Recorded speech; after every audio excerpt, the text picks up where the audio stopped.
Hoje eu vou contar um pouco a história do nosso Portal da Luz.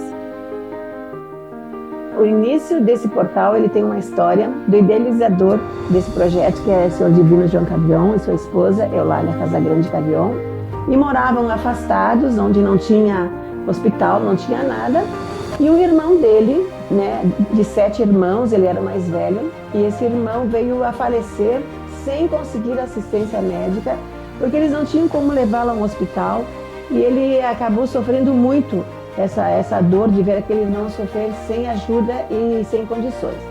Então ele se fez um juramento, que quando ele ficasse mais velho e que ele tivesse condições de ajudar, ele iria então fazer uma instituição para atender pessoas carentes, como ele foi. Para fazer esse projeto todo, é óbvio que precisavam pessoas para vir se juntar a ele. E aí, então, ele idealizou na cabeça dele de fazer, então, além do centro espírita, que foi a nossa primeira construção, né, o nosso início, ele também tinha a ideia de fazer um centro, então, uma escolinha para as crianças, como começou a escolinha Nosso Lar, hoje, Centro Assistencial Portal da Luz, né? A primeira casa foi o Centro Espírita Portal da Luz, depois a segunda foi a nossa escolinha, depois foi feito, então, o centro de eventos, né?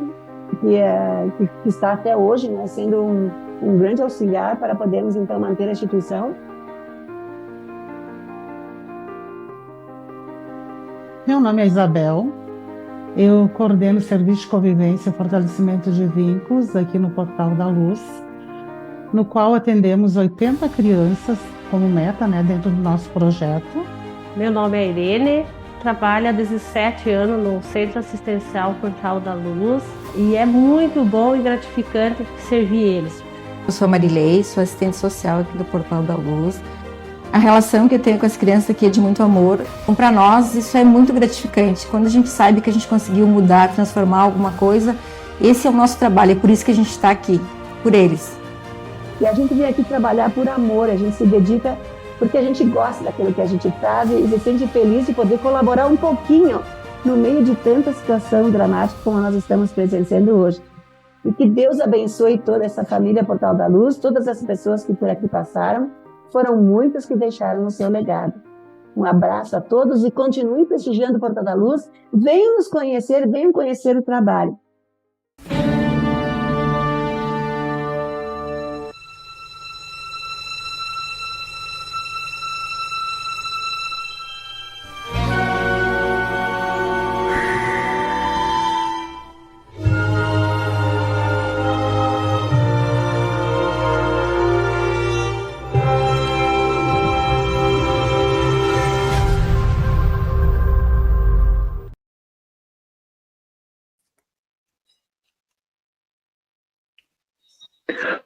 Olá, olá, boa noite. Como está você, Rafael? Me conte como estão as coisas.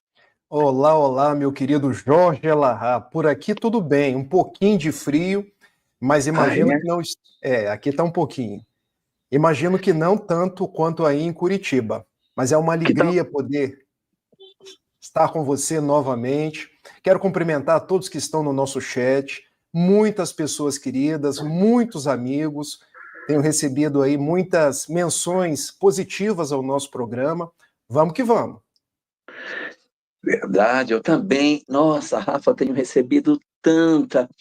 Mas eu tive uma notícia, não sei se é verdade isso, eu tive uma notícia de que você esteve em Fernandópolis esse final de semana. Isso é verdade? Que você esteve com a Cleide? Estive com Cleide, estive em Fernandópolis, em Valentim Gentil, estive em Jales. Foi uma experiência formidável. Você esteve em Jales, no Centro Espírita Maria de Nazaré? Não, não foi o Maria de Nazaré, não. Foi uma outra casa espírita. Mas estive com muitos amigos lá de Jales, foi uma experiência muito rica. Você conheceu o Davi de Jales? Davi. Assim, pelo nome, porque eu abracei muitas pessoas, Elahá, mas eu acho que eu não... Se você tivesse conhecido o Davi, você sabia. Não, acho que eu não estive com ele, não. Cara, o Davi... Olha, eu não sou médium, eu não sinto, eu não ouço, eu não enxergo, nem arrepiar eu arrepio. Quando eu conheci o Davi, eu fiquei olhando para ele assim. Aí a Conceição de Jales perguntou o que foi, disse. Ele foi padre? Ela disse, sim, foi padre. Ele exala característica do sacerdócio, impressionante. Mas hoje nós vamos dar continuidade ao nosso estudo, não é verdade? Hoje a gente vai dar prosseguimento às nossas discussões sobre a história do cristianismo. Qual é o século que a gente vai ver hoje? Qual é o século, Rafael? Hoje nós estamos indo para o século VIII. Nós já estamos no nosso 9º programa, porque nós Sim. partimos o século IV em 2 episódios. Hoje Verdade. nós estamos indo para o século VIII. Estou vendo a Cidinha aí. A Cidinha eu tive a oportunidade de abraçar 3 vezes. Cidinha. Cidinha é realmente estrela de primeira grandeza. Cidinha é espetacular. Verdade. Eu sempre falo que Cidinha é minha amanuense. Amanuense é um termo histórico que se utiliza para aquela pessoa que tomava anotações de quem falava, entendeu? Uma pessoa falava e o outro ia anotando. Por exemplo, Mateus era um amanuense das coisas de Jesus, só que o amanuense ele toma em tempo real, né? Você está falando e o amanuense está tomando nota do que você faz. Eu digo que a Cidinha anota, não é a Cidinha Mota, a Cidinha anota, ela é minha amanuense. Minha e de outros também, né? Não é só minha, claro. Mas, Rafa, hoje a gente vai começar o século VIII. E antes de nós começarmos, eu queria fazer algumas considerações antes de entrarmos nos aspectos históricos que a gente vai trabalhar diretamente. Eu queria fazer algumas considerações, assim, no sentido do panorama em que a gente vai lidar nessa nossa noite de hoje, tá? Vamos fazer uma prece primeiro? Sim, vamos fazê-la. Sim, claro. Faça uma prece e depois você faz esse panorama. Tá bom. Nosso amigo e mestre Jesus, como é bom estarmos aqui. Como é bom saber da tua presença entre nós. Venha auxiliar os nossos estudos, as nossas reflexões. Venha abençoar todos aqueles que estão no nosso chat, pessoas e amigos queridos que partilham conosco deste estudo da história do cristianismo. Inspira a mim e o Elahá para que possamos estudar a história sob o viés do amor, tirando cada uma das mensagens para o nosso aproveitamento nos dias atuais. Fica conosco e nos envolve em vibrações de saúde, de alegria e, sobretudo, de muita paz. Que assim seja.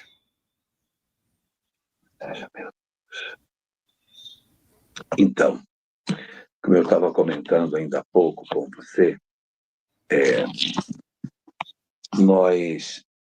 eu queria fazer algumas considerações sobre os aspectos que dizem respeito ao cenário em que tudo isso que a gente vai discutir aconteceu.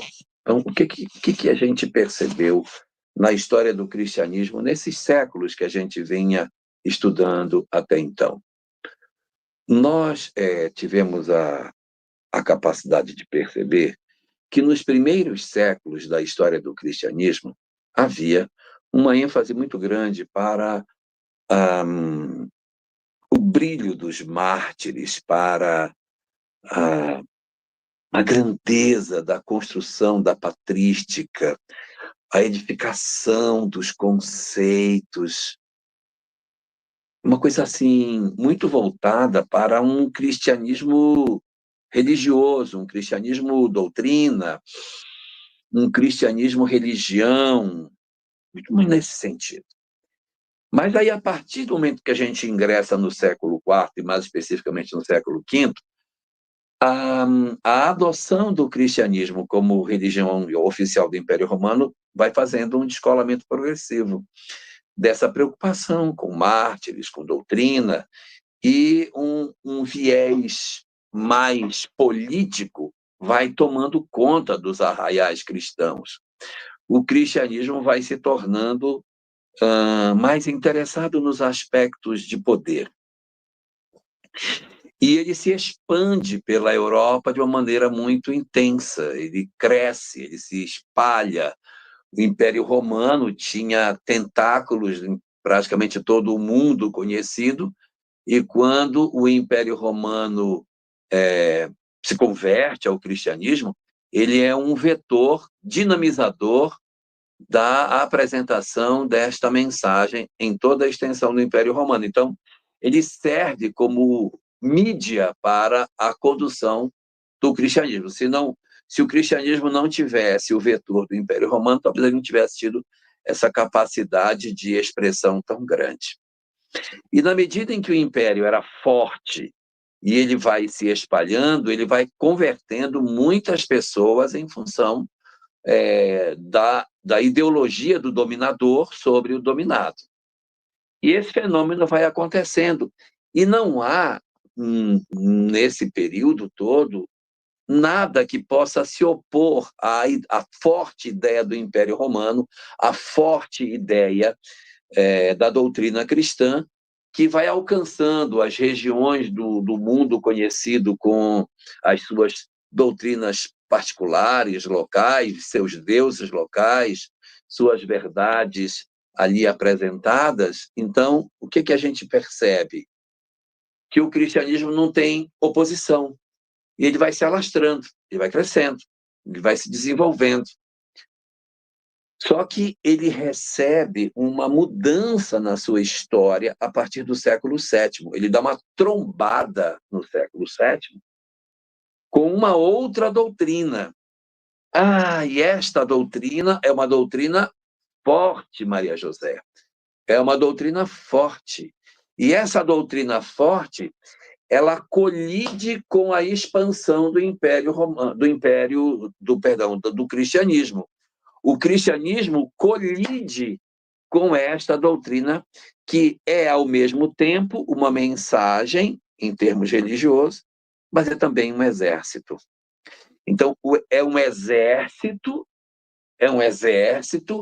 mas, ao mesmo tempo, é uma doutrina religiosa. Eu estou falando do Islã.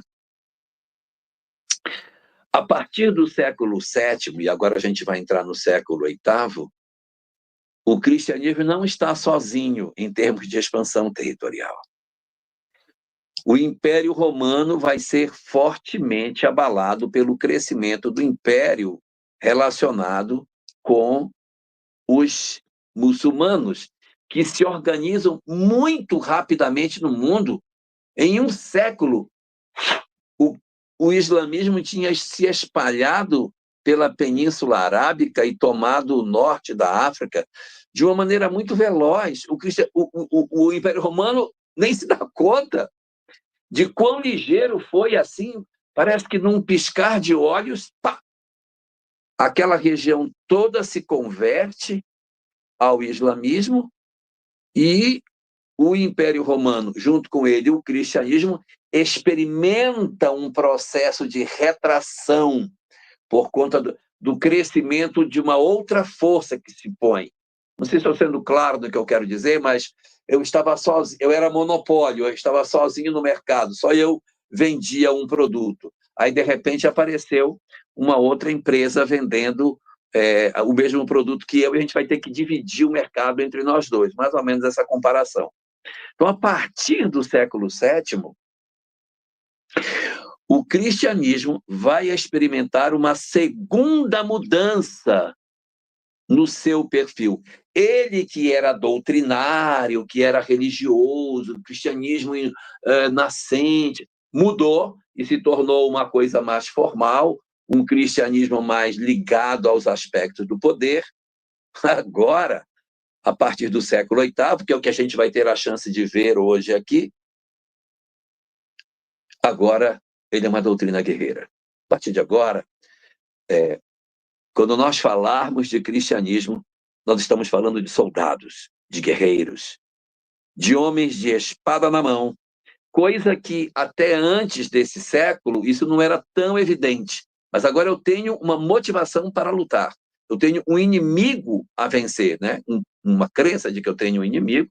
Então, o cristianismo vai ingressar numa nova fase, a fase dos combates, a fase dos exércitos que, em nome de Jesus, desfraldarão suas espadas para matarem pessoas em nome da fé. Esta é a tônica do século VIII que a gente vai abrir agora e que vai se espalhar por alguns séculos ainda à frente. E aí, feita esta colocação inicial, Rafa, passo para você dar aí o ritmo das coisas. Bom, quero agradecer a presença de todos. Estou vendo os nomes passando, muitas pessoas queridas, e as suas introduções são ótimas. Me fez lembrar o curso de um rio, Elahá, porque veja, o rio nasce pequenininho, é uma nascente. A nascente do cristianismo, um braço do judaísmo. Porque no princípio a gente herda parte dos costumes, ali com Saulo, que se fez Paulo, a gente ganha uma autonomia, passa a se diferenciar e começa a se espalhar. Era a doutrina do Cristo, era a doutrina de Jesus. Ganhamos os primeiros séculos como os seguidores daqueles que eram os apóstolos. Falamos, por exemplo, do século II, do século III, onde a gente falou de Policarpo de Esmirna, onde nós falamos de Irineu de Lyon, falamos de Orígenes, falamos de Tertuliano de Cartago, e a Tertuliano, naquela fase de ouro do cristianismo nascente, eu prefiro nascente do que primitivo, porque ele é tudo menos primitivo. Menos primitivo. Tertuliano soltou uma frase que entrou para a história. O sangue dos mártires é o fermento do cristianismo, porque quanto mais matava, mais a doutrina se proliferava. Então era aquele cristianismo dos contatos, da comunhão, como você gosta muito bem de dizer, a gente acende uma brasa, se reúne, fazemos uma oração, esse é o nosso culto, o culto da simplicidade. O culto do peixe, do íquites, que era o símbolo dos cristãos, porque Pedro era um pescador, porque os peixes foram multiplicados. Chegamos no século IV, aí entra a figura de Constantino. Stop. Veja como este cristianismo que você definiu vai ser bem diferente do que vai começar agora, né? Exatamente. Chegamos no século IV. No século IV, a simplicidade deu lugar à opulência. Por quê? Porque o Império Romano é mais ou menos como a gente diz no popular, Elahá. Se eu não consigo vencê-los, eu me junto a eles. Então, em 13 de junho de 313, o Édito da Tolerância. Com Constantino. Em 380, com Teodósio, o Império se torna cristão. Da simplicidade à opulência, porque agora os cristãos são aqueles que frequentam os palácios. Houve uma primeira mistura, só que dessa mistura o cristianismo prevaleceu, ou seja, nós nascemos de um córrego, uma nascente, o rio foi se avolumando, a gente ganha Constantino no século IV, mas a gente torna o Império cristão. Não tem curva. Chegamos no século V, vêm as invasões bárbaras, quando o Império Romano é torpedeado de todos os lados, godos, visigodos, érulos, vândalos, até que cai em definitivo em 476, quando os érulos tombam um imperador, um menino de 18 anos, Rômulo Augusto. E olha que interessante, século V, o cristianismo começa a converter os bárbaros. Por exemplo, nós temos a figura de Clovis, que era neto de Meroveu, que funda uma dinastia na França, a dinastia dos Merovingios. E essa dinastia, que era bárbara do reino dos francos, torna-se cristã. Ou seja, o cristianismo tornou cristão o Império Romano, tornou cristão os bárbaros. Olha a força dessa doutrina. Seu próprio perseguidor, né? Surgiu na simplicidade. Só que aí, no século VII, o rio encontra uma curva. Essa curva chama-se islamismo, porque agora não há conversão. Agora, pela primeira vez, há um choque de culturas, um choque de ideologias. Há os dois lados querendo prevalecer, porque daquela simplicidade de Muhammad, que nasceu ali em 570, vai crescendo, vai crescendo. Vem a Hégira, quando ele vai para Medina, de Medina ele volta para Meca, depois ele morre, o califado. Você citou na semana passada Abu Bakr, Omar, Oman, ali eles começam um processo de expansão, porque ainda no século VII, em 635, eles tomam a Síria, e veja, a Síria que era terra de cristãos. Sim. Em 638, eles tomam Jerusalém, ou seja, Jerusalém deixa de ser terra de cristãos. E essa chegada em Jerusalém, ela é tão significativa que Omar, quando chegou lá, ele manda construir uma mesquita, Al-Aqsa, a mesquita de Omar. E depois ainda manda construir o Domo da Rocha, para que ali ficassem assentadas as bases do islamismo. E prossegue Allahá, porque em 642 eles tomam Alexandria, era o Egito. Em 698 eles tomam Cartago, Tunísia. Então os muçulmanos eles vão norte da África, aquele que era o Oriente Médio, e agora a gente entra no século VIII. Porque no você século vê que essas datas que você está colocando ainda são dentro do século VII, ou seja, a expansão do Islã, que se dá de maneira muito rápida, ela vai acontecer boa parte ainda no século VII. No século VIII, o Império Romano está assustadíssimo, porque ele está sendo devorado pelo Império muçulmano de uma maneira muito significativa. E, junto com a força militar, vem a cultura junto, a religião vem junto com o exército. Ele é um exército religioso, ele não é como outro tipo de povo que poderia tentar invadir o Império Romano apenas como poder militar, ele vem também como um poder religioso para converter as massas daqueles que estão hoje dentro, né, do Império Romano. Chegamos no século VIII, já sob a égide daquele califado que ganhou o nome de Omíada. Particularmente, existe um chamado Tariq ibn Ziyad, eu não sei ler esse outro nome, mas é um grande califa que atravessa o Estreito de Gibraltar e no ano de 711 eles tomam a Península Ibérica, ou seja, Portugal e Espanha passaram para a mão dos muçulmanos.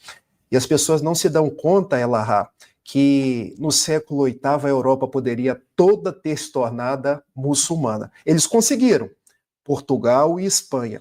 E se a gente parar para pensar, a Espanha só se tornou inteiramente cristã quando houve a expulsão em 1492, já no século XV, pelos reis católicos, Fernando de Aragão e Isabel de Castilha. Quando os muçulmanos os judeus. Expulsam os judeus e expulsam os muçulmanos. Os muçulmanos mais no sul, que tem uma grande influência muçulmana ainda hoje. Cidade de Córdoba, cidade de Sevilha, entre outras tantas. Só que aí eles se deparam, quando eles tentam entrar na França, com uma dinastia que sucede à dinastia merovingia. Vai lá. Eu queria fazer um comentário, Rafa, rapidinho. Uma curiosidade. Seguinte,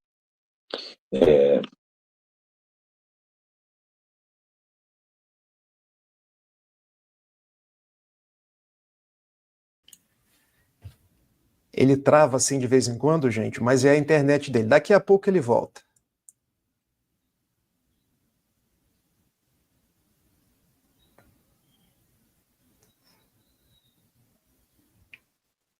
Agora eu não sei se é ele, se sou eu.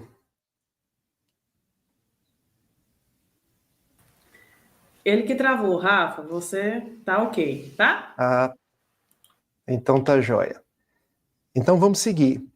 Porque, na verdade, em 711, os muçulmanos tomam a Península Ibérica, Portugal e Espanha, e tentam fazer essa expansão para o restante da Europa. Só que aí eles se deparam com uma outra dinastia que sucede os merovingios, os reis da França, que é a dinastia carolíngia, que vem de Carolus, e quer dizer exatamente Carlos. Carolus do latim, que dá Carlos. E aí nós temos Carlos Martel, seu filho, que entrou para a história com o nome de Pepino o Breve, e depois Carlos Magno. Em 732, os muçulmanos eles tentam capturar duas cidades francesas, Tours e Poitiers. Só que aí, pela primeira vez, depois de conquistarem a Península Ibérica, eles são vencidos por Carlos Martel. Acho que o Elahá está voltando. Voltei. Eu queria só voltar um pedaço antes do Carlos Martel, mas comentar uma coisa que é mais uma curiosidade, né?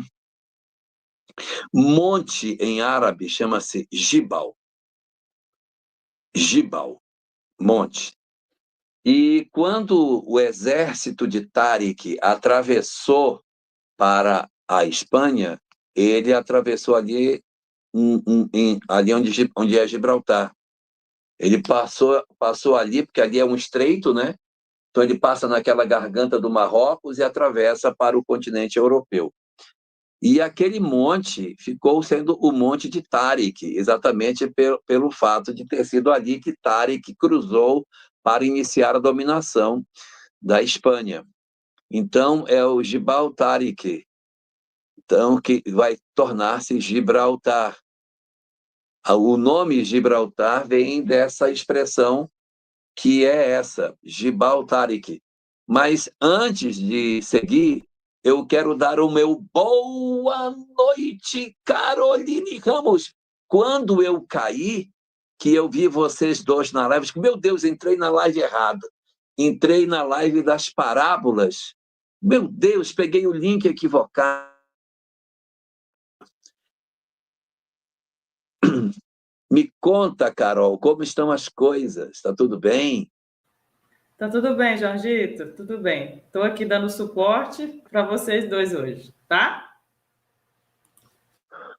Ela está dando um show na live das parábolas.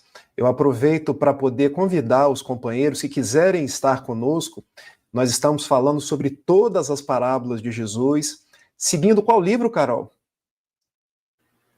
O Parábolas Evangélicas, do Rodolfo Caligares, da FEB Editora. Isso. Inicialmente a gente ia fazer 26, agora já se tornaram 27 parábolas, e a gente está mastigando cada uma das parábolas, trazendo o conceito histórico, trazendo os detalhes conforme Jesus quis passar na sua proposta de essência, na sua proposta formal, com muita interação, as pessoas estão perguntando. Então, quem quiser estar conosco, qual dia, Carol? É sempre às terças, né? Às 21 horas. Na segunda terça e na quarta terça-feira do mês. Nesse mesmo canal. Nesse mesmo canal. Então, quem quiser estar conosco, ficam convidados. Porque da história do cristianismo, se a gente voltar um pouquinho, a gente chega no próprio Jesus. E estudar as parábolas de Jesus é fantástico, porque elas são sempre atuais. A gente pega uma parábola lá de trás e traz com grande significação para os dias atuais. Vai, Elahá. Não, o que eu tinha para comentar sobre Tariq era isso. Eles vão ocupar ali a Península Ibérica e vão avançar na direção da França. E na Batalha de Poitiers, o que é que vai acontecer, Rafael, nessa batalha? Essa batalha, na verdade, essa batalha tem dois nomes, referente a duas cidades, que são muito próximas ali na França, a cidade de Tours e a cidade de Poitiers. Porque, em verdade, um rei francês chamado Carlos Martel, ele derrota os califas, os guerreiros daquele califado omíada e expulsam os muçulmanos da França. Se não fosse Carlos Martel e a dinastia carolíngia, talvez hoje a Europa estaria toda muçulmana. Então a gente não se dá conta que no século VIII coube a Carlos Martel expulsar os muçulmanos do território europeu.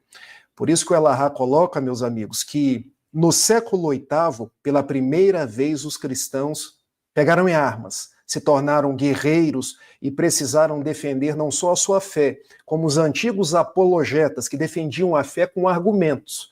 Agora não, agora os cristãos são guerreiros, porque eles precisavam defender os seus territórios. Então, basicamente, no século VIII, a gente começa com Carlos Martel.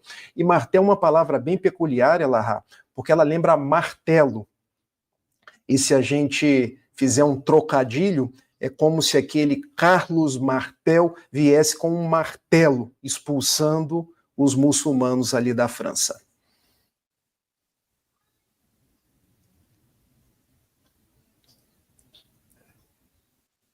O Elahá agora fez igual o Thor. Ele vem como se ele fosse uma espécie de Thor, né? Ele vem com aquele martelo violento, rebentando com tudo, e ele consegue vitórias significativas. E isso dá a ele uma autoridade enorme, porque ele é visto pela população como uma espécie de um ídolo. Meu Deus, ele é um vencedor extraordinário. E ele nem era, na verdade, rei, mas ele fica com uma popularidade enorme, mesmo ele não tendo, nesse período das batalhas, o trono, a coroa, mas ele fica extremamente bem visto pela comunidade pelas vitórias contra a expansão dos muçulmanos. Ele é sucedido pelo filho dele, chamado Pepino, o Breve. E o breve aí é bem literal, porque o reinado dele foi breve. Mas a Pepino o Breve nós temos dois fatos bastante significativos. O primeiro dele é que o Papa veio até a França para ungí-lo rei. Ou seja, nós voltamos a ter uma ligação do poder temporal com o poder religioso. Então o Papa Zacarias vem, a partir de agora você é rei, e a igreja está considerando você rei. É a aliança entre Estado e religião. E depois, Elahá, ele concede alguns terrenos já ao Papa que sucedeu Zacarias, que chamava Estevão II. E essa doação de terras começa aquilo que na igreja a gente chama de o Estado Papal, porque a igreja começa a ter terras, começa a ter propriedades. E a gente se pergunta, para que uma igreja quer terras, quer propriedades? Mas a igreja tinha interesse. Então começa ali uma espécie de aliança entre Roma, a igreja, e o Estado francês. Começa com Pepino o Breve. Mas mais relevante do que Carlos Martel e Pepino o Breve é o filho de Pepino o Breve ou o neto de Carlos Martel, Carlos Magno. Eita, esse aí é importante demais. Carlos Magno, o Magno não é o nome dele, né? É porque é Carlos o Grande. Daí, Alexandre o Grande, Alexandre Magno, Carlos o Grande, Carlos Magno. E ele vai ter uma importância enorme pela possibilidade de fazer a unificação de uma fragmentação que estava acontecendo no Império do Ocidente, porque estava tudo esfacelado. Depois da queda do Império Romano, as nações do Ocidente estavam todas quebradas entre si, e Carlos Magno vai ser muito importante pela unificação que ele vai fazer do Império nesse período, né? Exatamente. O fato mais marcante do reinado de Carlos Magno, ele reina até mais ou menos 843, no ano 800, ainda no século VIII, porque o século VIII que nós estamos estudando, ele vai de 701 até o ano 800. Mais particularmente em 25 de dezembro do ano 800, o Papa Leão III, ele vai até a França e coroa ele como imperador. É criado um império, o Sacro Império Franco-Germânico. Olha como a história é cíclica, Elahá. É quase que um retorno do Império Romano, só que com outro nome e um território diferente. Ficou a Europa, fora Espanha e Portugal, né? Ficou fora Espanha e Portugal. A Europa que tinha se livrado dos imperadores, agora volta a ter um imperador.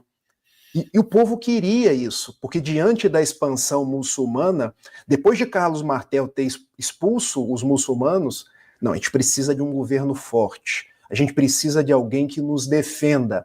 Então o Papa vem e coroa Charles Magne, como ele era conhecido, ou Carlos Magno, o imperador do Sacro Império Romano Germânico, que pega praticamente toda a Europa. Diferente do antigo Império Romano, não pega o norte da África, não pega Espanha nem Portugal, e não pega ali o Oriente Médio. Olha só, Carol, que interessante isso. Por quê? Por que ele não pega a Espanha? Estava tão do ladinho, estava tão pertinho, é só esticar o dedinho, botar a Espanha para dentro. Mas é porque a Espanha estava sob a égide dos muçulmanos. Século VIII, a Espanha estava praticamente dominada pelos muçulmanos. Quem visita a Espanha e visita o sul da Espanha, essas cidades que ainda há pouco foram comentadas pelo Rafael, as cidades do oeste da Espanha e do sul da Espanha, ali Sevilha, Córdoba, Granada, aquelas cidades, elas tiveram uma influência árabe absurda.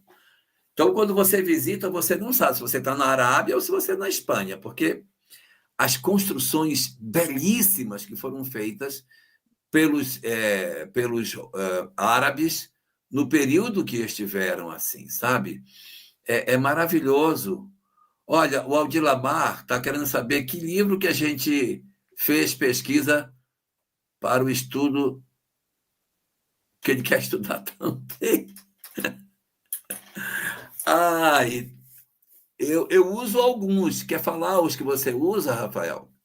Olha, eu posso até pegar o livro. Não são livros espíritas, tá, gente? Sim. Nós não temos hoje uma literatura espírita que trate dessa história do cristianismo de uma forma tão assim, a miúde. O que a gente tem são alguns livros do benfeitor Emmanuel tratando de fatos, mas fatos esparsos. Por exemplo, o livro A Caminho da Luz faz uma espécie de sobrevoo sobre a história da humanidade. O livro Brasil, Coração do Mundo, Pátria do Evangelho faz um sobrevoo sobre a história do Brasil, começando lá na Palestina, falando do transplante da árvore do Evangelho para o Brasil, mas passa para o Portugal, fala da Escola de Sagres, fala do período das navegações. Então, livros históricos que a gente tem hoje na doutrina espírita são esses do benfeitor Emmanuel. Nós temos alguns livros de Dona Ivone do Amaral Pereira que trata de alguns eventos específicos. Por exemplo, nas Voragens do Pecado, a gente trata de um evento fantástico, fantástico assim, sob os olhos da história, porque sob o olhar humano ele é terrível, que foi a noite de São Bartolomeu, que a gente entende ali muitos detalhes que acabaram ali acontecendo na época da Reforma Protestante. Então eu uso livros históricos. Eu vou pegar aqui o livro que eu estou utilizando, mas existem vários outros. Olha, esse que o Elahá está mostrando aí, História do Cristianismo, esse Bruce Shelley, ele é protestante, mas vou dizer uma coisa para vocês, os protestantes, eles contam a história do cristianismo de uma forma, eu não quero cometer nenhuma imprudência aqui, mas de uma forma melhor que os católicos, porque eles são mais técnicos no contar a história. Mais isenta. São mais... Eu leio os dois, eu leio tanto a parte católica quanto a parte protestante. E eu tenho visto que os protestantes são mais isentos. Chegam ali no século XVI, com a Reforma Protestante, eles acabam puxando um pouco para a brasa deles. Porque eles entram em Lutero, entram em Calvino, entram em todas aquelas questões que a gente já conhece. Mas esse aí é um bom livro. Deixa eu pegar aqui o nome dele, ó, que estão perguntando o nome dele. O nome dele é esse aqui, ó. Bruce Shelley. É o Shelley, aí tanto faz. Tá. E nós temos também, para quem... Pode falar. Para quem gosta de filosofia, existem excelentes livros que falam de patrística, que é o período da filosofia que estuda a idade dos apologetas lá atrás. Então, sim, se você gosta de filosofia, também dá para pegar um livro de filosofia. Existem alguns autores de filosofia, eu fico assim meio que num senão para indicar, porque numa live espírita eu gosto de falar de livros espíritas. Mas aí fica ao gosto de cada um. Verdade. E também tem... Eu também uso um outro livro chamado... Ele também não é espírita, né? Estão perguntando, eu vou falar. Também não gosto de dar nome de livro não espírita, porque a gente está vendendo o livro. Eu tenho um livro chamado Civilização. Eu gosto dele. É um best-seller que estuda como que o Oriente, que era mais desenvolvido, tombou na mão do Ocidente.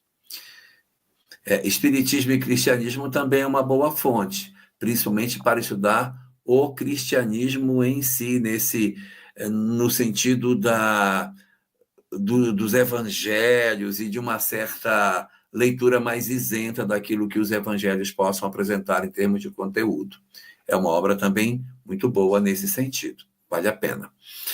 E do Islã, eu uso esse, que é um livro muito bom, esse livro A Civilização, que trata muito da questão de como que o Islã prosperou. Também tem um livro que eu uso, que gosto muito, chama Os Monoteístas, que estuda o judaísmo, o cristianismo e o islamismo.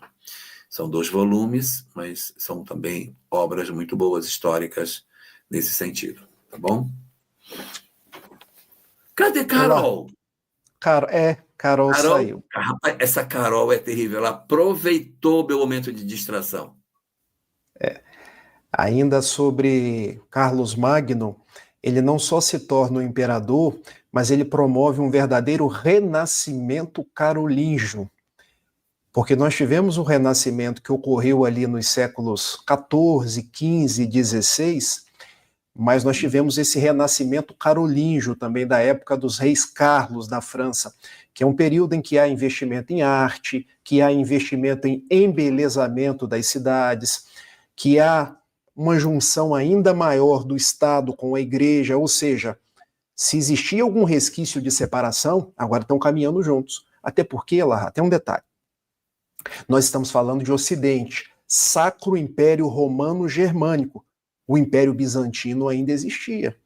Então eu preciso ter um imperador forte no Ocidente para fazer frente àquele que era o imperador bizantino, que na época era Leão III. Gente, Leão III foi um imperador bizantino e também foi um papa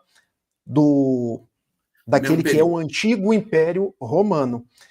Então, assim, essas lutas pelo poder, elas são sempre proeminentes ao longo da história. Ela sobre a questão aí da expansão muçulmana e sobre a questão aí da dinastia dos carolíngios, era mais ou menos isso que a gente tinha para falar. Tem um outro detalhe. Eu queria comentar uma coisa. Vai lá. Acho que dá tempo. Carol, faz assim, filha. À medida que for aparecendo perguntas, já vai colocando, a gente já vai respondendo por dentro. Porque às vezes as perguntas vêm fora da hora e as pessoas ficam aflitas esperando uma resposta e a gente às vezes nem sabe que se trata a pergunta feita. Mas vamos lá. Eu queria fazer um comentário que eu considero muito importante sobre esse momento histórico que a gente está vivendo. Por quê? Porque o período de Carlos Magno foi um período de paz com o Islã. Isso que é o negócio. Por quê? Porque, como bem Rafael estava colocando, os muçulmanos haviam tomado Jerusalém. Jerusalém estava na mão dos muçulmanos. Eles eram os donos daquele território. Eles tomaram Israel inteiro. E Jerusalém ficou na mão deles. Só que os cristãos podiam fazer suas peregrinações a Jerusalém. Não havia nenhum impedimento. É como se fosse assim, eu sou o presidente de um determinado país, onde as pessoas fazem peregrinação religiosa, e até me interessa que eles venham fazer turismo, que eles deixam dinheiro no meu país.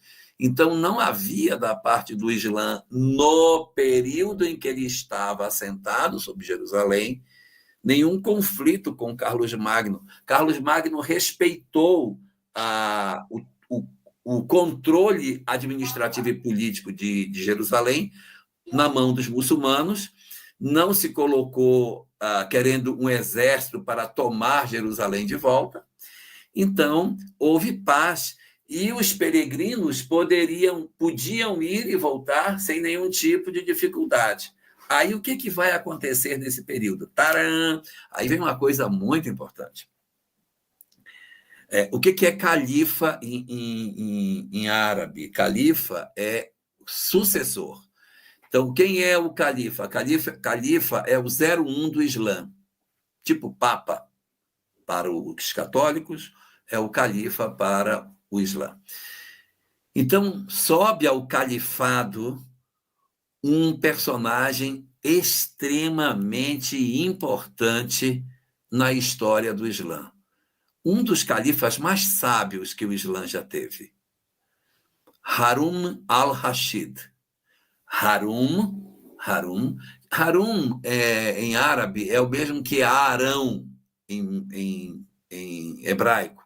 Os nomes mudam um pouquinho, chama Musa é Moisés, Issa é Jesus, Ibrahim é Abraão e Harun é Arão, o nome do irmão. Não é Abraão, Abraão é Ibrahim. Harun, então, Harun al-Rashid, um homem extremamente sábio, Fátima Rabelo Bastos, assume o controle do Islã. Esse homem era de uma sabedoria absurda.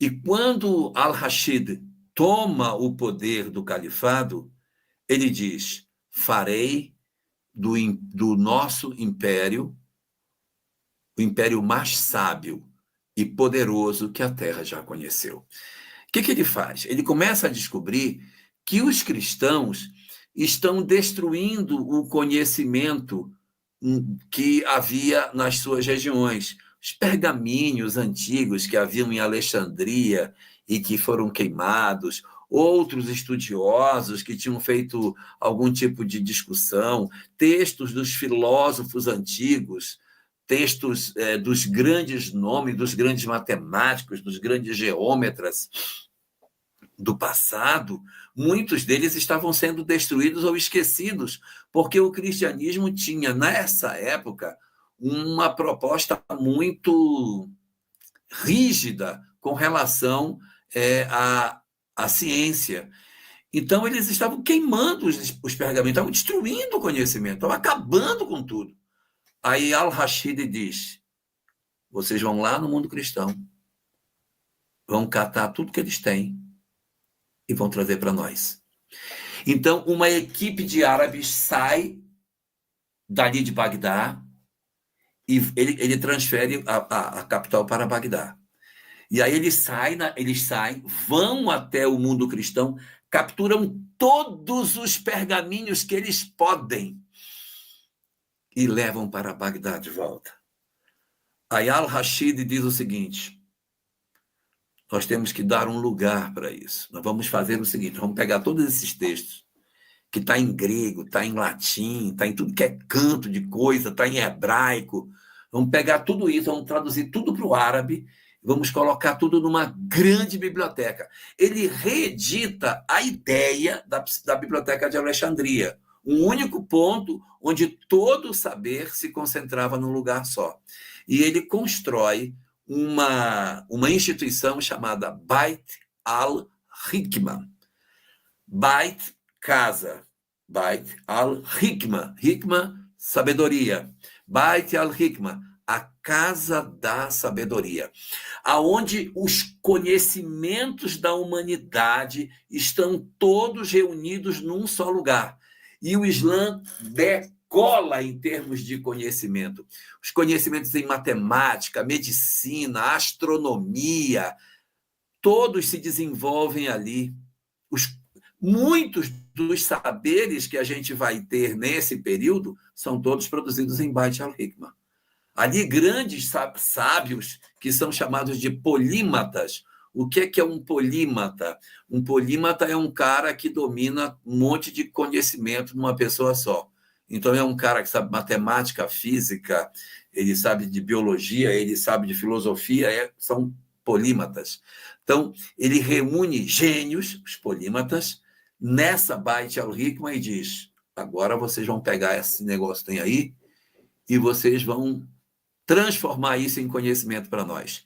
E, realmente, à medida que Bait al-Hikma é criada, começa a haver um distanciamento entre o Islã e o mundo cristão. O mundo cristão vai ficando cada vez mais atrasado, mais ignorante, e o Islã vai desenvolvendo muitas coisas. Os estudos de balística, que depois Galileu usou para fazer o ângulo do canhão, isso tudo foi feito em Bait al-Hikma. Ali eles estudavam o ângulo dos canhões, se o ângulo fosse muito alto, caía perto, e se o ângulo for muito baixo, cai perto, mas tem um ângulo ideal, aí calculava pela distância o ângulo que tinha que ter. Tudo eles fizeram lá. Estudavam ótica, eles estudaram astronomia, fizeram uma série de inventos ali em Beit al-Hikma, descobriram anestésicos, descobriram que a folha da papoula, tem o ópio, né? Eles descobriram com ela que poderia fazer anestesia para a dor, coisa que os cristãos não conheciam. Muitos conhecimentos foram obtidos em Beit al-Hikma. E este califa sábio, esse cara chamado Harun al-Rashid, não esqueçam o nome dele, era muito amigo de Carlos Magno. Eles nunca se encontraram pessoalmente, nunca se encontraram. Mas Harun al-Rashid e Carlos Magno trocavam presentes o tempo todo. O tempo todo, porque os peregrinos passavam naquele lugar, então, para agradar o califa, o Carlos Magno mandava um presente para o califa. Aí o califa, em retribuição, mandava um presente para o Carlos Magno. Só que o abismo entre os presentes chegava a ser vergonhoso, porque os presentes que o Carlos Magno mandava eram presentes que, tudo bem, naquela época era o que se podia mandar, mas eram coisas que o califa recebia e dizia: tá legal, bacana isso aqui. Então, ele mandava, por exemplo, tecidos, mandava roupas, e o califa devolvia engenhos. Uma vez ele mandou para o Carlos Magno um relógio, uma clepsidra, um relógio de água, que é tido como uma das coisas mais engenhosas construídas naquela época. A água caía, pingava por um local, quando ela enchia um determinado ponto, aí formava 1 hora, a portinhola abria e saía um soldado para marcar 1 hora. O soldado saía e dizia: é 1 hora. Aí depois o soldado voltava e entrava na casinha, fechava. Quando era 2 horas, na casinha do lado saía um outro soldado. Então, como é que você constrói só com água e engrenagem? Então, o califa fazia, assim, agora só eu falando, até para humilhar o Carlos Magno, sabe? Ele recebia um tecido e dizia: manda aquele engenho lá para ele dar uma olhada como é que a gente faz as coisas aqui, que o nosso negócio aqui é diferente. E aí o Carlos Magno ficava impressionadíssimo com as coisas que ele recebia do Islã. E essa Beit al-Hikma, ela vai ser o suprassumo da era de ouro do Islã. E aí eu vou dizer para vocês, quando é que Beit al-Hikma vai entrar em declínio? Quando é que ela vai viver um período de ouro, quando ela vai entrar em declínio? Sabe quando que ela entra em declínio? No final das cruzadas. Por quê? Porque a guerra, a luta com os cristãos, aquela coisa, tira o foco de Beit al-Hikma, contamina a Beit al-Hikma de intolerância. Então, assim, esses caras são mais ignorantes do que nós. Então, esse período de animosidade destruiu Beit al-Hikma. E do ponto de vista espiritual, o que é que vai acontecer? Os cristãos odiavam muçulmanos e os muçulmanos odiavam cristãos. Qual é a lógica da reencarnação quando 2 comunidades se odeiam? Você pega os que estão do lado de cá e reencarna do lado de lá. E pega os que estão lá e põe para cá. Então, o Islã recebeu um monte de cristão intolerante e eles arrebentaram com Beit al-Hikma, que entra em declínio e vai se acabar. Isso tudo é fruto da intolerância. Então, você vê, os caras eram intolerantes em Capela, aí vieram para cá, construíram o paganismo, que era intolerante, perseguiram o cristianismo, aí nasceram no cristianismo. Rebentaram com o cristianismo por conta da intolerância deles e acabaram com a essência cristã. Aí eles viram o Islã, entraram em colisão com o Islã, aí eles migram para o Islã e vão acabar com o Islã do lado de lá. Então, a intolerância, ela passeia na Terra, destruindo as culturas em função da rigidez, da dificuldade de mudança que esses espíritos, entre os quais nós também estamos, que têm uma dificuldade de admitir o processo de transformação que a nossa humanidade precisa fazer. E olha que interessante, Allahá. Nós falamos que em 642, o profeta Omar e o califado tomaram o Egito. Quando eles tomaram o Egito, eles destruíram a biblioteca da Alexandria. E uma frase icônica do califa Omar foi a seguinte: olha, se o que tem aí não tem no Alcorão, destrói. Se o que tem aí já tem no Corão, é dispensável, destrói.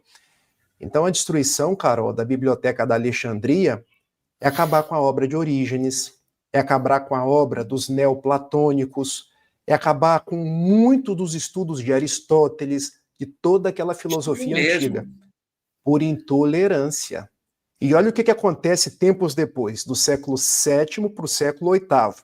E aqui há uma questão histórica também, porque o Tariq ibn Ziyad, ele era do califado omíada, cuja sede era ali na Síria, na cidade de Damasco. E esse era belicoso, porque eles entravam para, dizendo popular, para arrochar. Aí o Carlos Martel, não, aqui na França vocês não vão entrar. Só que depois eles são sucedidos pelo califado abássida, que eles fundam a cidade de Bagdá, onde é construído Beit al-Hikma. E olha que interessante, Bagdá, a antiga Mesopotâmia, a antiga Babilônia, a terra ali de grandes transformações, de grandes ocorrências. E é ali que Harun al-Rashid, do califado abássida, ele constrói Beit al-Hikma, a casa da sabedoria. Porque a intolerância não tem lado, a intolerância é da pessoa. Ele é o quinto califa abássida. Quando se torna o califado abássida, vários califas, ele é o quinto al-Rashid. E a que conclusão ele e Carlos Magno chegam? Olha, se a gente ficar brigando, não prospera nem o Iraque, hoje Iraque, antes era Bagdá, era um califado, nem prospera o Sacro Império Germano. Então a gente vai fazer o seguinte, a gente vai manter uma convivência respeitosa. O problema, Rafael, é você não aceitar que o outro é dono daquele território. A confusão vem daí.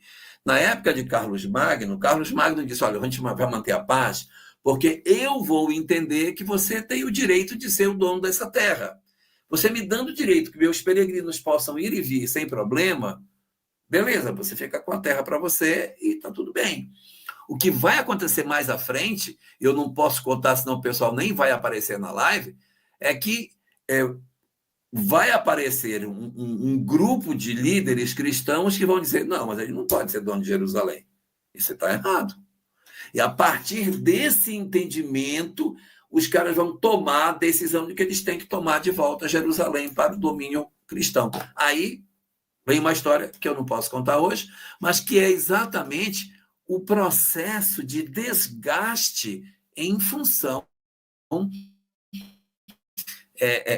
dessa intolerância, que é o que move as guerras, que move a violência dentro do nosso planeta. Não tem entendimento. Você vê que foi possível a convivência de Carlos Magno, que é um grande imperador, com Harun al-Rashid.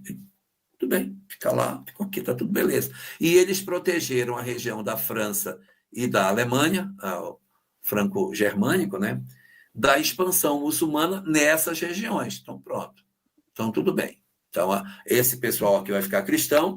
A Espanha está perdida. No século VIII, a Espanha estava sob domínio árabe e não se enxergava possibilidade de reversão, então vai ficar assim mesmo. Então, para lá ficou muçulmano, para lá ficou muçulmano, o norte da África ficou, e aquela bolinha ali da Europa ficou aquela ilha de cristianismo no meio, oprimida, enquanto que os muçulmanos estavam se desenvolvendo, e o cristianismo perdendo a sua essência. O cristianismo já não tinha mais, né?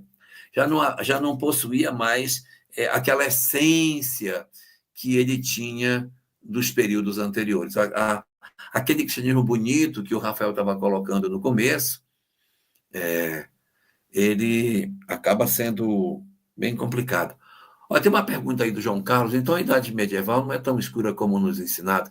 Olha, eu não vou nem dizer que sim, nem dizer que não. Ela é, sim, um período bastante complicado, muita intolerância. A gente ainda vai ver que a gente está na baixa Idade Média. Quando chegar na alta Idade Média, o negócio vai piorar bastante. Mas realmente tem homens de gênio no período da Idade Média. Por que se fala que a Idade Média é o período das trevas? Por conta da intolerância que teve. Mas quem foi que falou isso? Quem foi que disse a Idade Média é a Idade das Trevas? Os iluministas, gente. Se eles são iluministas, o que eles vieram fazer? Eles vieram iluminar. Iluminar o quê? O mundo que estava em trevas. Então, eles precisam de um conceito de treva para nominar o próprio movimento deles. Porque se tivesse luz na Idade Média, eles não iam ser os Illuminati. Eles não iam ser. Eles só foram porque estava escuro. E eles não deixam de ter razão, porque teve muita coisa esquisita. Eu acho até que eu falei isso na live passada, eu vou falar de novo, porque eu estou ficando velho e a gente se repete. Aristóteles, 400 anos antes de Jesus, 300, 400 anos antes de Jesus, disse que as mulheres têm menos dentes que os homens. Pronto. Ele não disse? Então é porque é. Aristóteles falou que mulher tem menos dentes que homem. Ninguém se deu ao trabalho, que seria o lógico, né? De abrir a boca e contar quantos dentes estão. Tá. E aí resolvia o problema. Ninguém contou. Ficou muitos séculos, mais de milênio, para que alguém resolvesse abrir a boca e contar para dizer não.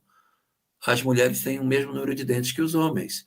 Então, havia, durante a Idade Média, realmente muito primarismo científico, muita coisa. O que eu vou falar agora, não estou falando mal, me entendam bem. Mas vocês já viram a roupa das freiras, que tem aquele véuzinho, aquele negócio? Aquela era a roupa típica da Idade Média. Quando você vê uma pintura da Idade Média, as mulheres estão tudo... Olha, é um monte de freira, não, é a mulher comum daquela época, ela usava aquele estilo de vestimenta. Então, como isso vem seguindo nos séculos, a igreja ainda traz, em muitas das suas ordens, o mesmo estilo de vestimenta do período da Idade Média. Quer dizer, elas se vestiam como mulheres comuns da época, que depois se transformaram. Fátima Rabelo Bastos, a mulher mais importante de Sergipe, pergunta: o que os cristãos tanto temiam dos muçulmanos? A crença, o poder? Repare, não é um muçulmano só, é um exército.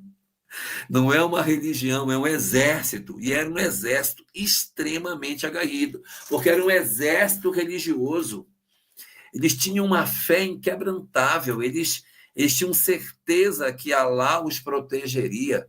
Então, eles vão para cima porque eles são um exército marcado pela presença do divino. É como aquele período de Israel, quando toma a Canaã, que volta nas mãos de Moisés e tal, eles avançam para cima daqueles povos locais com a certeza de que eles venceriam porque o Senhor estava com ele, o Senhor ia dar a eles a vitória.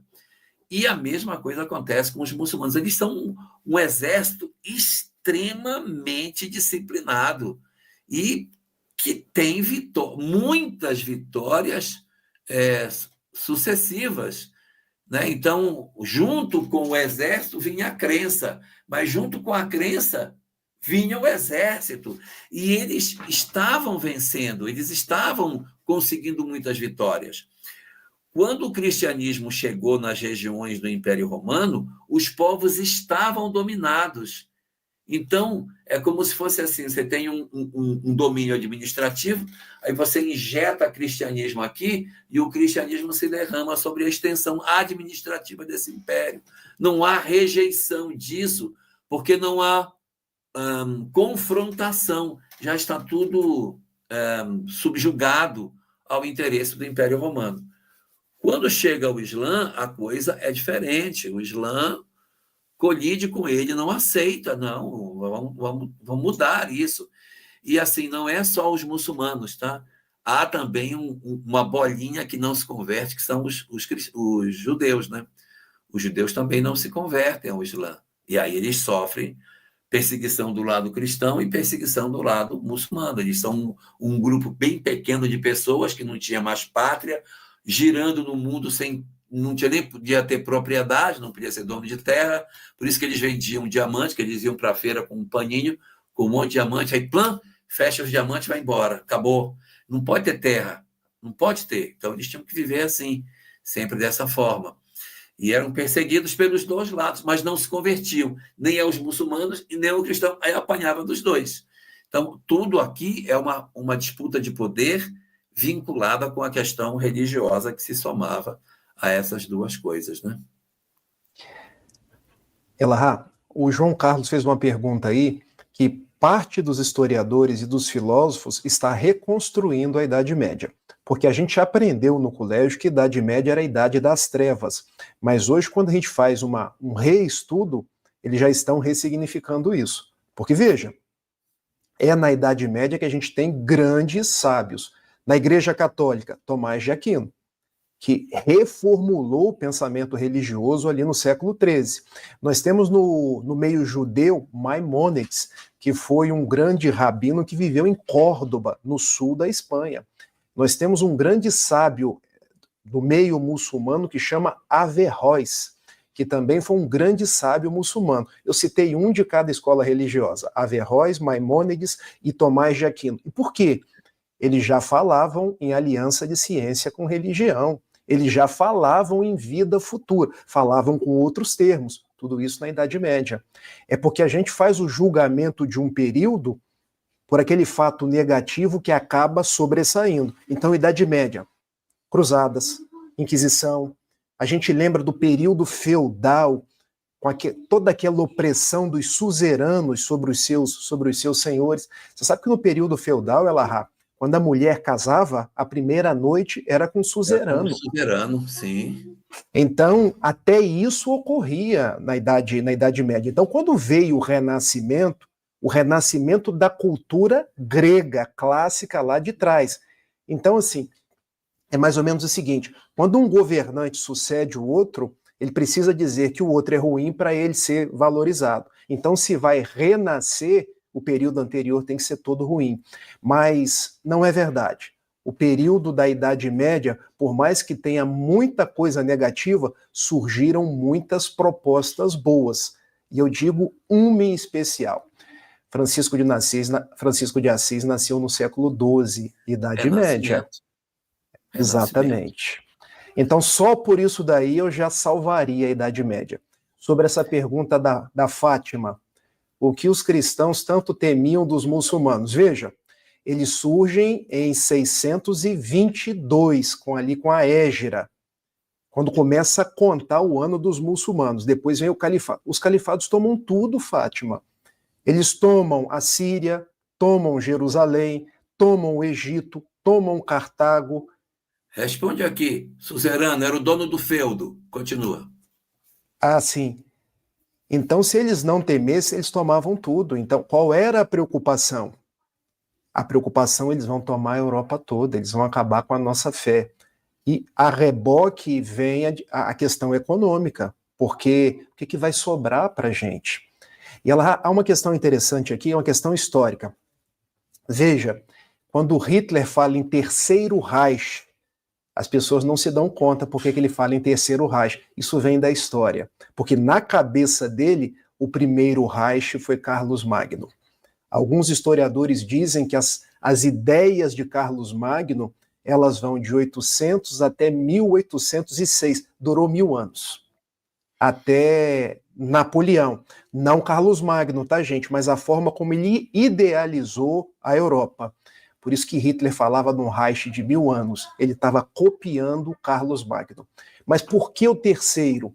O segundo Reich seria o Reich de Otto von Bismarck, que ganhou a Guerra Franco-Prussiana, dando soberania à Alemanha por sobre a Europa, ali em 1870, 1871. Só que com a Primeira Guerra Mundial, a Alemanha é destruída. Acabam com ela. Então Hitler nós vamos voltar com o poderio de Carlos Magno, o Sacro Império Romano, nós vamos voltar com o poderio de Otto von Bismarck, e agora vai ficar tudo comigo. Então vocês vejam que na cabeça dele tinha uma explicação histórica para isso. É lógico, era um equívoco só, mas só para a gente ver como a história é toda concatenada. Então, mas, Fátima... Olha, pode terminar. Era um temor de que os muçulmanos acabassem com os cristãos, acabasse com a questão do comércio, e um temor de que no século VIII o cristianismo pudesse sucumbir diante daquela expansão muçulmana. Avassaladora. Olha, você falando aí sobre a Idade Média, sei lá, e aí eu estava aqui lembrando, o século XX foi um século bom ou foi um século ruim? Você teve muita coisa ruim no século XX, mas você teve muita coisa boa no século XX. Então é difícil você dizer assim, o século XX foi um século horroroso. Teve 2 guerras mundiais, você teve tanta coisa horrível que aconteceu no século XX, tanta guerra, tanto problema.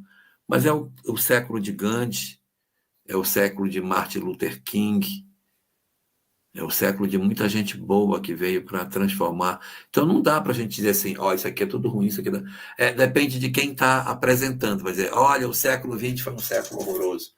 Também teve muitas conquistas, né? Quanto a ciência avançou no século XX, meu Deus, coisas impressionantes.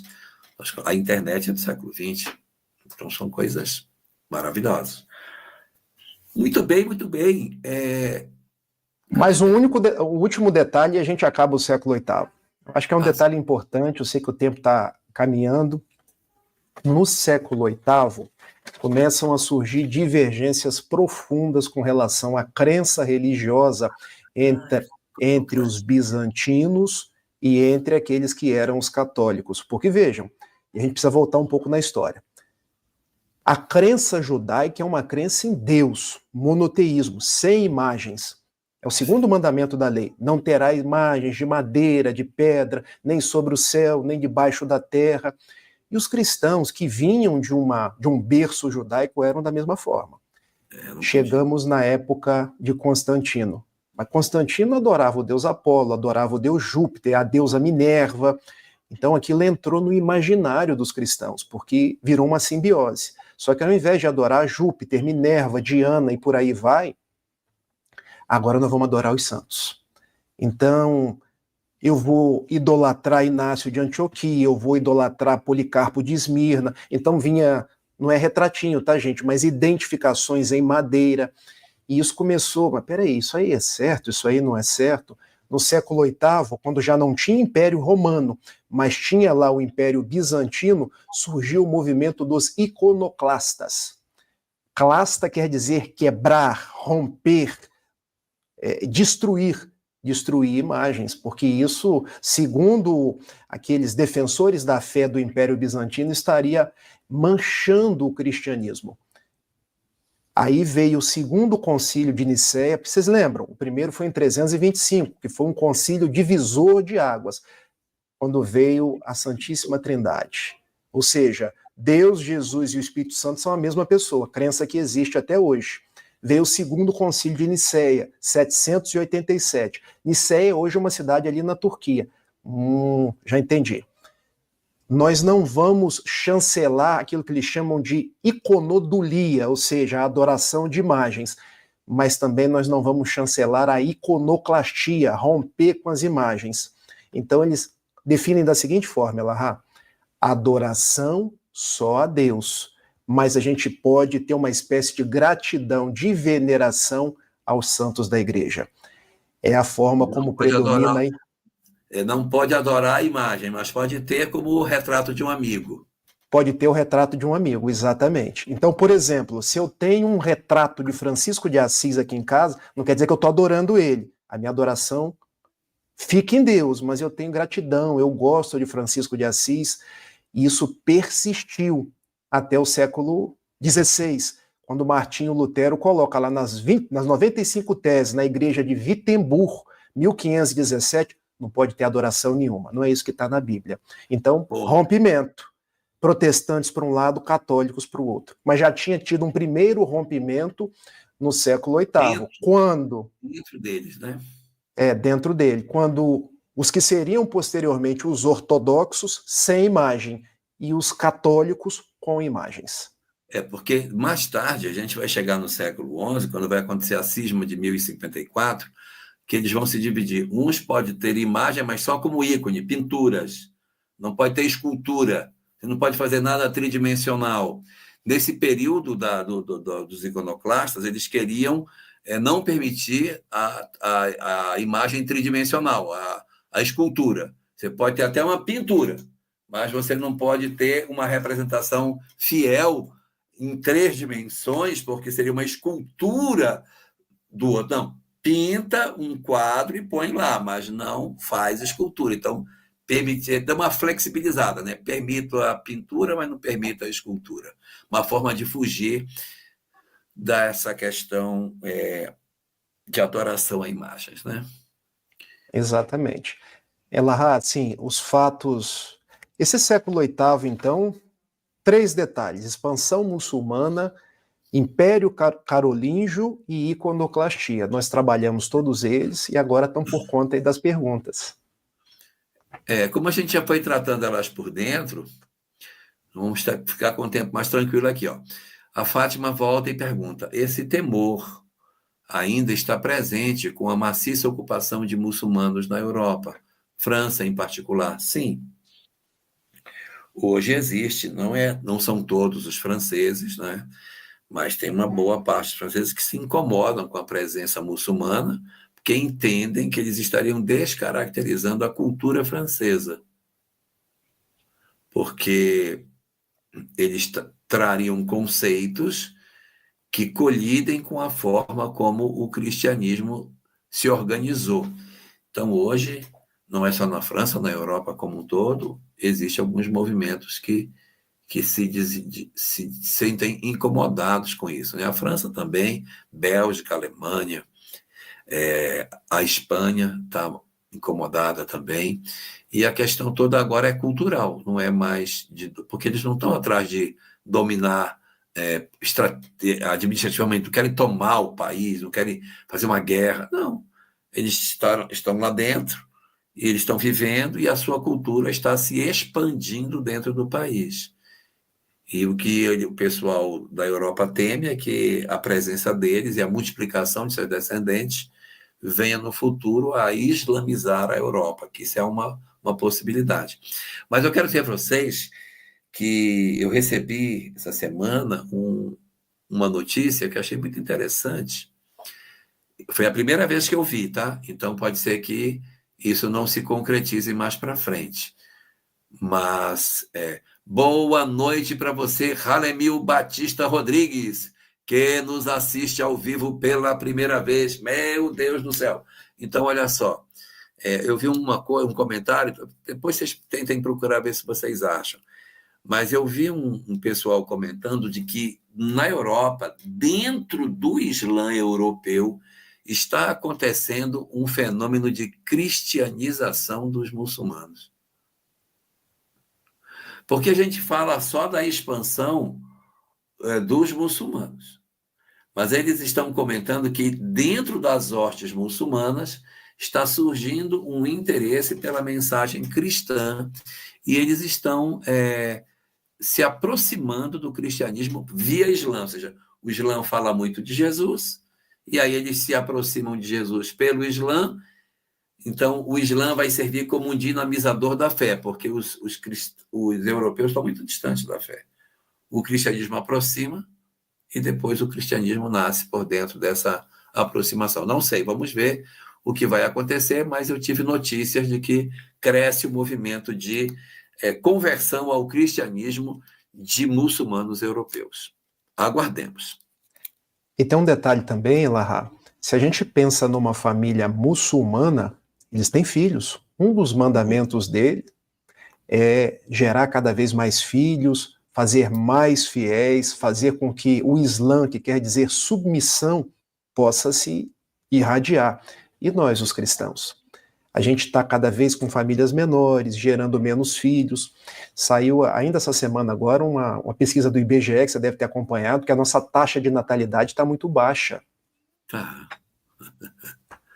Então você vê que aí tem até uma questão aí envolvendo essa expansão deles numericamente também.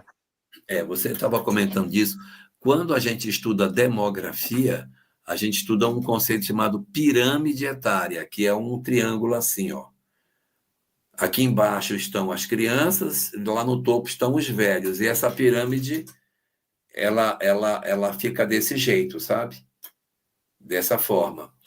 Na medida em que acontece um fenômeno de crescimento, de desenvolvimento das nações, vai diminuindo o número de crianças embaixo e vai dando sobrevida para os velhos. Ela vai perdendo o sentido de pirâmide e vai assumindo um papel parecido com uma folha.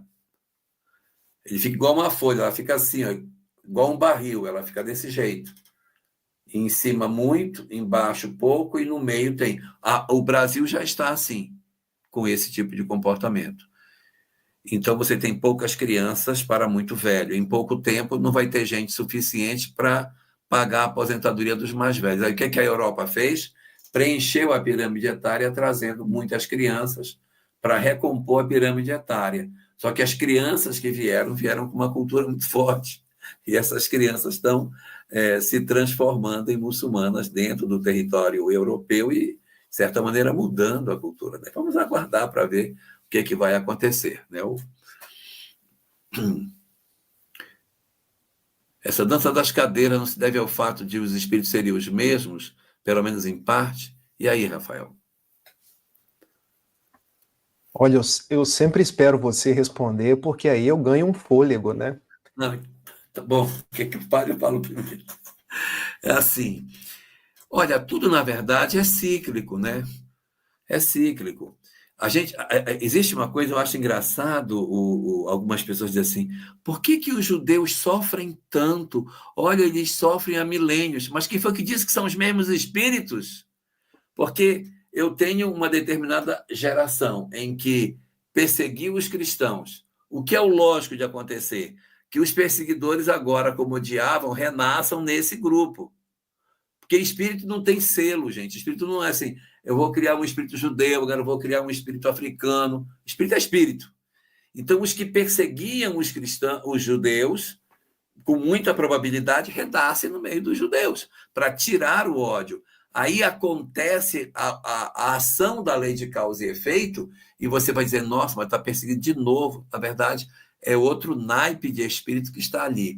Carol, que sabe tudo sobre aquele príncipe da Pérsia, o Sakaram, sabe que ele era um príncipe mau, não é? E esse príncipe mau renasceu no mesmo reino como pobre depois. Por quê? Porque é o reverso da medalha. Então, quando você inventa, você colhe, né?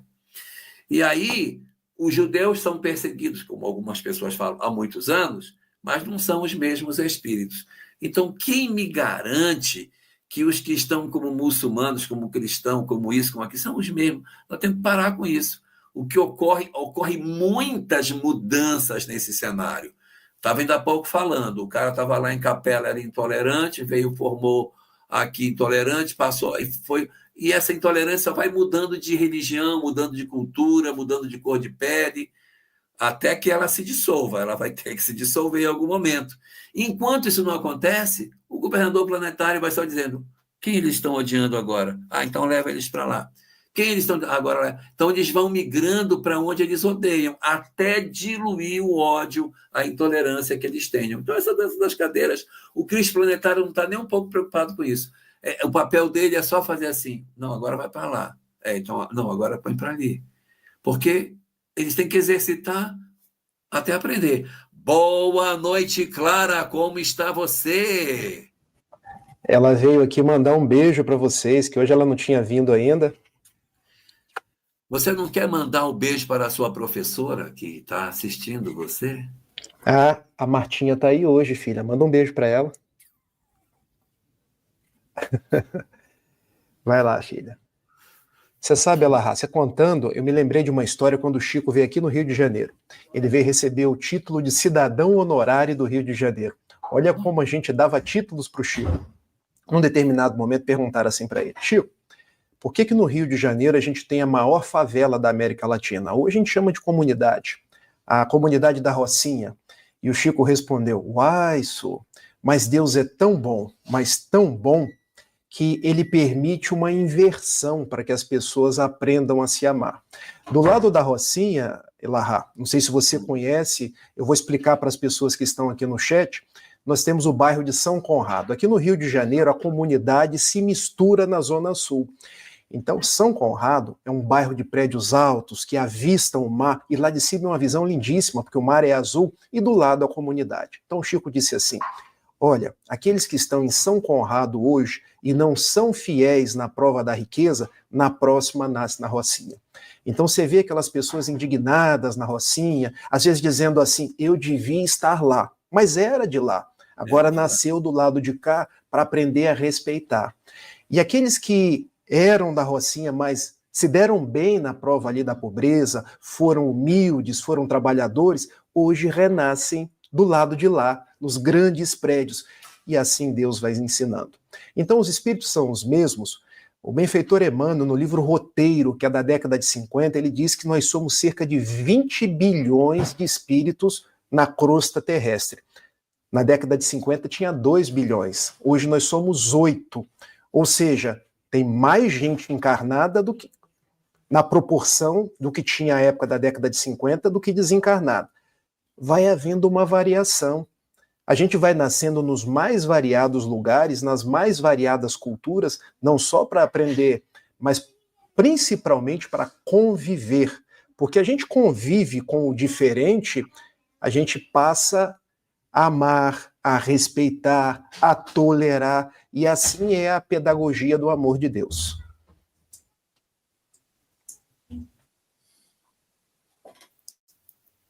Muito bem.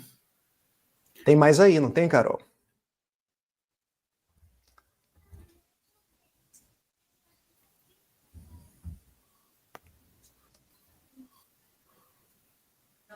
Porque eles não o aceitam como Messias, não é mesmo? Eu acho, que ela está perguntando por que não aceitam Jesus como Messias. Não sei se são judeus ou são os muçulmanos, né? É essa a questão. Quando a pergunta vem fora de tempo, a gente fica em dúvida até para poder responder. Jorge e Rafael, ela perguntou, ela mandou essa pergunta logo após que vocês estavam respondendo a pergunta da Marli, quando a Marli perguntou sobre, aqui, ó, lembra? Que a Marli perguntou sobre a dança das cadeiras, você estava explicando, aí logo abaixo a Sandra perguntou isso aqui, ó. Olha, a gente não pode bater um martelo dizendo assim, sabe por que acontece? Porque não aceitou Jesus, porque parece uma coisa muito escolástica, muito exclusivista, né? Tem que ser, se não for ele, não vai. E as coisas não são bem assim. Na verdade, eu posso me iluminar através do Buda, através de Krishna. O importante é que eu descubra o caminho do amor. O Cristo tem uma excelente mensagem, mas eu não posso desconsiderar os outros reveladores que também trouxeram notícias interessantes do mundo espiritual. Então, o problema não é não aceitar Jesus como Messias, é não aceitar o amor como proposta para a nossa vida. Quando a gente elege a vingança, a desforra, a disputa, o confronto como a grande verdade, a gente se insere nessa dança das cadeiras. Mas se eu sou budista, se eu sou ligado a Krishna, se eu tenho uma outra doutrina e eu encontrei o amor, o perdão, a fraternidade, eu me liberto dessa necessidade de tanto sofrimento. A libertação está fundamentalmente na descoberta do amor como a melhor solução para as nossas vidas. Ela fez um complemento aí, ó. Não, seria interessante saber se dentro do islamismo eles entendem os ensinos de Jesus como profeta na Europa atual. Veja, Jesus é um profeta dentro da cultura islâmica. assim como são profetas Isaac, Abraão, Moisés, só que o maior de todos os profetas é Muhammad. Esse, inclusive, é um dos princípios do islamismo. Há um só Deus, Alá, e há o profeta maior de todos, que é Muhammad. Os outros, eu vou colocar assim entre aspas, tá, meus amigos? Porque não existe essa expressão. São uma espécie de profetinhas, aqueles que também têm o seu conhecimento. Menores. Fica melhor assim. São profetas menores, que trazem conhecimento, que têm a contribuição. Jesus seria um deles. Ele estaria colocado dentro da cultura islâmica numa posição inferior ao próprio Muhammad. Então não existe assim uma belicosidade em relação a Jesus, só que ele é um profeta menor diante de Muhammad. E tem uma coisa também, né? Depois de Muhammad, o profeta mais citado no Corão Sagrado é Jesus. Então ele é muito, muito enaltecido na cultura islâmica, muito reverenciado, mas o Muhammad é maior, né? No conceito islâmico, Muhammad é maior, mas ele também é visto. Então, eles também têm. Então, isso facilita com que a mensagem cristã possa até ser apresentada para eles. O grande problema é que, embora Jesus seja um grande profeta para eles, os cristãos são péssimos exemplos. Na leitura do Islã, Jesus pode até ser um bom profeta, mas os seus seguidores são péssimos e eles se inspiram no que os cristãos fizeram com eles ao longo da história. Se você for puxar o que os cristãos fizeram, você vai dizer, realmente, os cristãos foram extremamente intolerantes com os muçulmanos. Vocês querem ver uma coisa? Eu vou só comentar, só um parêntese. Conversando uma vez com uma amiga minha, ela estava falando, porque esse pessoal é muito intolerante e tal, reclamando dos muçulmanos. Vocês são muito intolerantes, como é que pode ser desse jeito e tal? Eu disse, você já leu o Corão? Deus me livre, lê, então você é intolerante também. Você está dizendo que eles são intolerantes, mas você não se propõe a ler o que eles falam. Você só pode dizer que eles são se você fizer um movimento de ida. Você não quer ir e quer dizer que os outros são. Então nós temos que baixar a guarda, né? A gente não pode querer construir a ideia de que nós temos toda a verdade, o outro tem todo o erro. Vamos sentar, vamos ouvir, vamos ponderar, ouvir o que o cristianismo fez com o Islã ao longo da história. Alguém já entrou do lado de lá para ver o que o Islã sofreu na mão dos cristãos, a perseguição que eles sofreram pelo Islã, pelo cristianismo, porque eles eram donos de Jerusalém, estavam lá. Os cristãos vieram para tomar a terra de volta. A troco de quê? Não, porque não pode. Jesus viveu em Jerusalém, não tem que tomar de volta. Então, e aí, nem vou falar, porque tem muita coisa para a gente comentar em outras lives.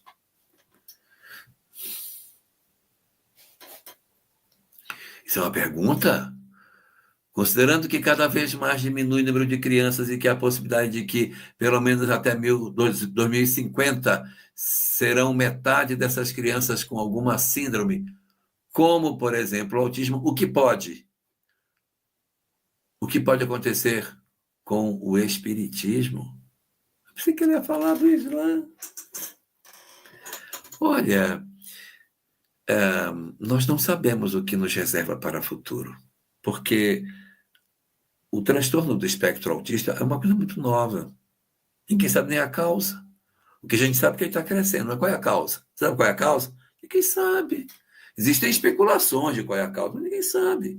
Vamos admitir que daqui a 2 anos, 5 anos, 10 anos, algum cientista diga, eu descobri. A razão pela qual nós estamos tendo crianças autistas é essa.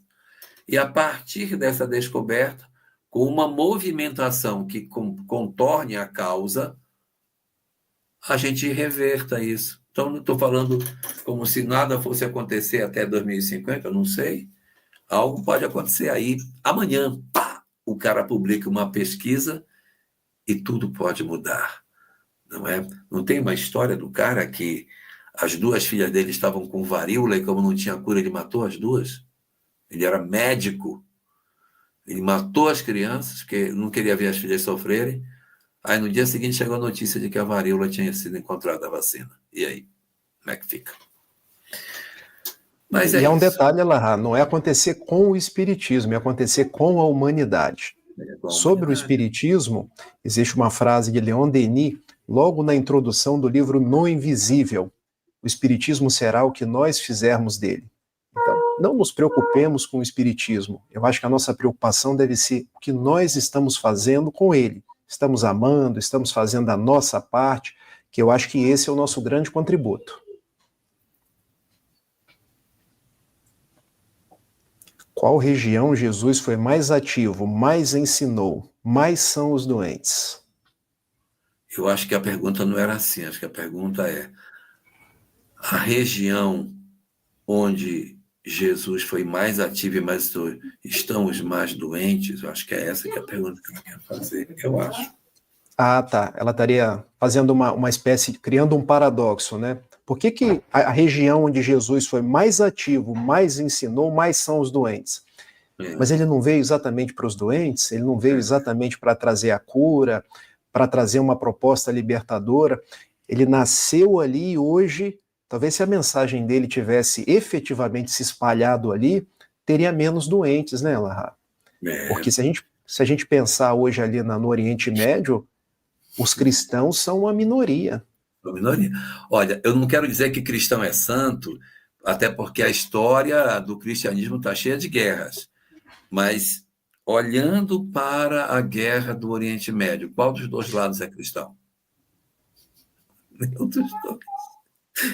E a Sami aqui em casa diz assim: olha a falta que Jesus faz, porque você não pode nem evocar isso para uma tentativa de diálogo.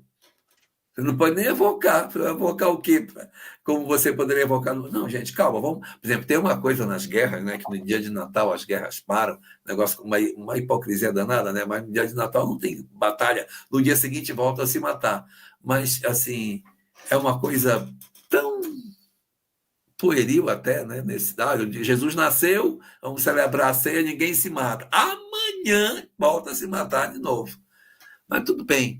E assim, realmente, as coisas poderiam ter sido diferentes. Poderiam ter sido diferentes se a gente tivesse tido uma conversão melhor do Oriente Médio. Mas ele já veio ali, porque ali era, de certa maneira, o ambiente onde ele mandaria os mais difíceis, que eles vieram depois dele, né? Ele veio, esse pessoal veio depois, então é onde ele semeou, onde ficou impregnada a presença dele, é que ele coloca esse pessoal. Ela tem um reverso aí, porque nós estamos falando aí de árabes e judeus, mas se a gente pensar em Rússia e Ucrânia, os dois são cristãos. Não são cristãos católicos, são cristãos ortodoxos. Mas aí tem uma outra justificativa. É porque, no fundo, eles não são cristãos, eles são materialistas. É a religião... É a capa, né? É a capa do cristianismo, mas agindo em nome do materialismo. Então, é a destruição, é a vontade de predominar, é a vontade de vencer. É aquilo que Jesus falava, relembrando o profeta Isaías, né? Esse povo me honra com os lábios, mas mantém o coração distante de mim. Agora, existe uma coisa também, né?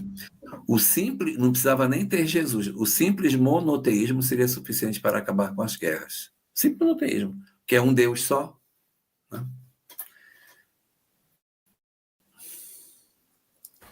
Muito bem, eu acho que a gente...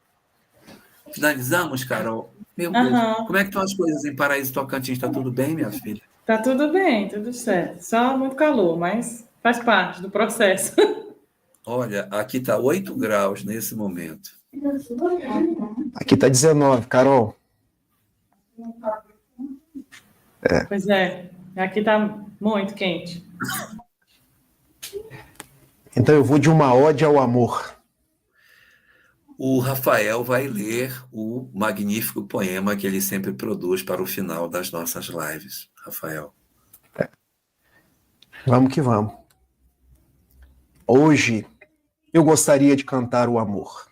Amor pela vida, amor pelos animais. Há quem diga que a vida é bandida, mas é tempo que não volta jamais. Só o amor é capaz de curar feridas, amainando o sofrimento do povo E aquele que não aprendeu a amar vai ter que começar tudo de novo. Há na vida quem muito amou e sofreu ao perder o ente amado. Há nos céus quem muito aguardou e sorriu ao rever quem tinha voltado. O amor é tal qual a mais bela flor, regada com a água do sentimento, e mesmo em face de algum dissabor, vê no espinho oportunidade de crescimento. O amor é a essência da criação, atributo maior de nosso Deus, que nos ama com toda amplidão, pois somos diletos filhos seus. Viva Jesus, vivamos nós, resplandeça o amor.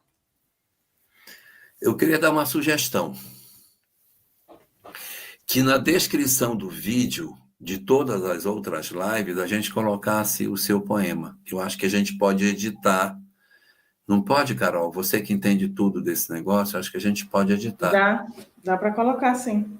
Dá sim. Então, a gente pode voltar desde o primeiro. Vou falar com a poderosa Cleide para que a gente possa voltar e botar em cada episódio e depois a gente ter um outro ambiente onde a gente poderia reunir aqui a Mazé, acho que foi quem perguntou, né?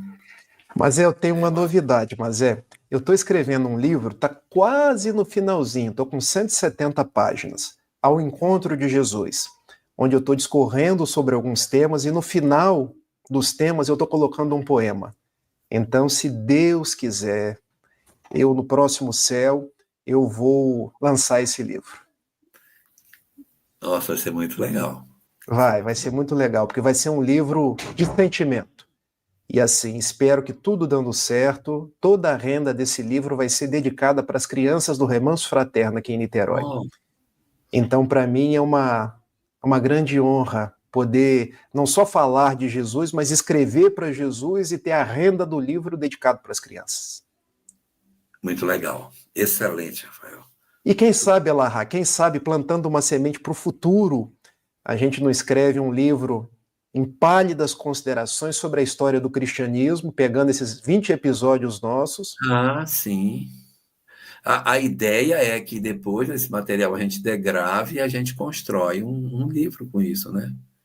Exatamente. Quem sabe? É plenamente possível. Plenamente possível. Tem só que tirar a oralidade, né? Porque eu falo muita besteira. Tirar a oralidade disso aqui para a gente poder construir. Se ele fala besteira, eu falo batatada, Carol. É muito bom. Então, gente, nós vamos ficando por aqui, voltamos, nós estamos na segunda semana, então a gente volta na quarta semana de julho, se Deus permitir, para o próximo episódio da série A História do Cristianismo. Século IX. Século IX. Eita, é o século que vai ter umas coisas legais aí. A gente vai ver um pouco. Carlos Magno vai aparecer de novo, que o Império dele vai mais para frente. Vai aparecer de novo. Harun al-Rashid também, ele vai até 809, então ele vai mais um pouquinho para frente. A história está começando a esquentar, porque no século VIII começam as batalhas, e essas batalhas vão desembocar lá nas cruzadas, porque agora a confusão esquenta. Quando não tiver o sábio al-Rashid no comando do Islã, e não tiver o sábio Carlos Magno no comando do Sacro Império Germânico, a chapa vai esquentar. A intolerância tomará conta e muitas coisas terríveis nos aguardam. Valeu! Carol, você deveria vir toda noite, Carol. Sua presença é extraordinária. Então, gente, uma boa noite para todos. Muito obrigado pela presença. Rafa, você é sempre magnífico, você é sempre extraordinário, incomparável. Muito bom. Valeu. Obrigado, Elahá. Obrigado, Carol.